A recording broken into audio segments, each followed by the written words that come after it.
That's up in the air. 204 রানের টার্গেটে শুরুটা ভালো হয়নি পাঞ্জাবে। টুর্নামেন্টে সফল ওপেনার প্রভাস সিমরান 7 বলে 8 রানে বিদায়। ট্রেন্ট বোল্টের উইকেট শিকার।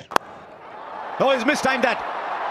দলীয় 55 রানে পাঞ্জাব দ্বিতীয় উইকেট হারায়। বিধ্বংসী ইনিংস শুরু করা প্রিয়াংশু আরিয়া আউট 10 বলে 20 রানে। 6 ওভার শেষে পাঞ্জাব কিংসের সংগ্রহ 2 উইকেটে 64 run.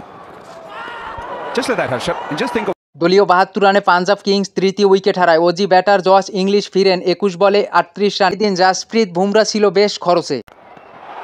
and Shreyas Iyer is playing one. Shreyas আয়ার ছিল বেশ আগ্রাসী মেজাজে। 10 ওভার শেষে পাঞ্জাব কিংস স্কোরবোর্ডে তুললেন 3 উইকেটে 98 রান। বাকি 60 বলে তখন দরকার 106 রান, হাতে 7 উইকেট।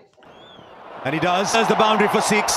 নাহেল আদরা ও সিরাজ আইয়ারের ধুমধুমার ব্যাটে রানের গতি বাড়ায় পাঞ্জাব। 15 ওভার শেষে পাঞ্জাব কিংসের সংগ্রহ 3 উইকেটে 146 রান। শেষ 5 ওভারে পাঞ্জাব কিংসের দরকার 57 রান। Brilliant. নাহেল আন্তরা ও সিরাজ আইয়ারের 45 বলে 93 রানের জুটিতে জয়ের ভিত করে পাঞ্জাব কিংস। নাহেল আন্তরা করেন 29 বলে 48 run. Oh, every time they've needed it. Siraj Iyer 27 বলে অর্ধশত পূর্ণ করেন। 17 ওভার শেষে পাঞ্জাব কিংসের সংগ্রহ 5 উইকেটে 173 রান। শেষ 18 বলে পাঞ্জাব কিংসের দরকার 31 run. Bang! Away she goes. 19 ওভারে পাঞ্জাব কিংস 5 উইকেটে বিশাল জয়ে ফাইনালে পৌঁছল প্রীতি জিন্তার দল। সিরাজ আইয়ার অপরাজিত 41 বলে 87 রান করেন।